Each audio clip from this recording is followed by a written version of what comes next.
I'm going to demonstrate how to pick up stitches next to a steek. Usually a steek will have an edging of some kind applied around it, or even stitches will be picked up around it to knit, for example, a whole sleeve. This is my test slipper, and I'm picking up stitches around next to the steek in order to make an applied I-cord edging around the top of the slipper, around the foot opening. These stitches here are the steek. It's already been cut and reinforced.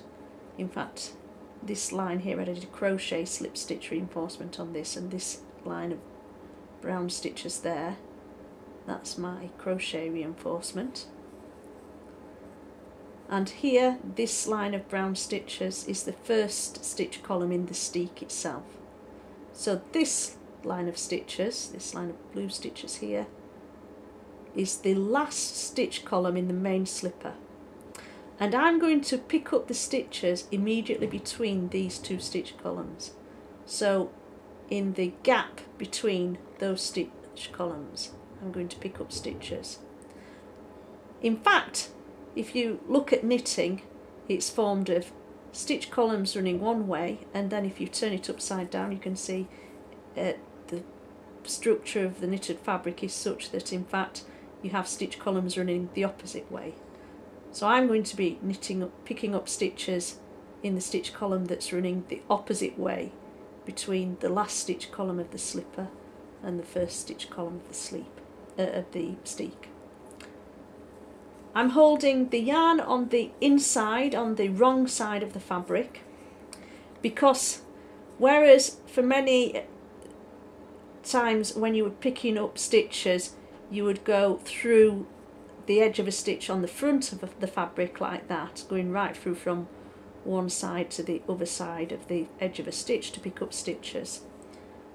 For this, we're going to pick up stitches all the way through the fabric. So I'm inserting my needle all the way through from the front to the back of the fabric, and then I'll be wrapping yarn around it and pulling a loop of yarn back through the fabric of the slipper, the main fabric.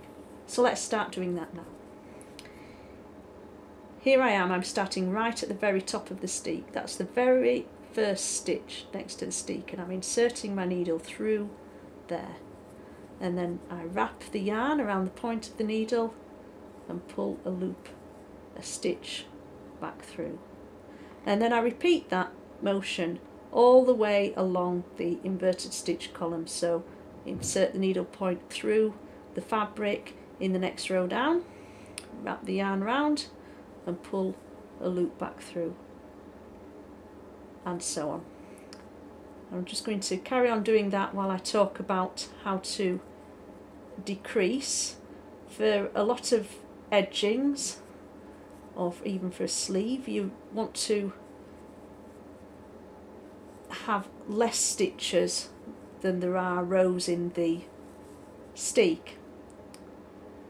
So you could skip them, just as in picking up from any edge of knitting. You could pick up a stitch or two stitches perhaps for every 3 rows.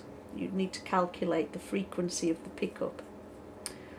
Or, and this is my preferred method, you could pick up a stitch for every single row and then decrease in the first round of knitting. Usually you'd be knitting in rounds from a steek. In fact, I'm going to be making an applied I-cord on these stitches. The way that I do this, I manage to do it so that for the most part all the strands of knitting on the wrong side of the fabric end up covered by the yarn as it moves from one stitch to the next. So it forms a very neat line of stitches on the back of the fabric as well. I'll just turn over and show you that. First of all, let's show you the stitches, how neat they look there next to the steek. There's my stitches that I've picked up through, and you can see we can't see any of the steek at all. Once I finish this, the wrong side of the steek will be folded the steek itself, all the remaining steek will be folded to the inside of the slipper and maybe even stitched down. And I'll show you the wrong side of it here. There's the wrong side of the steek coming away from the stitches that I've just picked up. I could stitch that down, or I could sew a little facing over it. I often don't do that. I quite often leave my steek edges raw.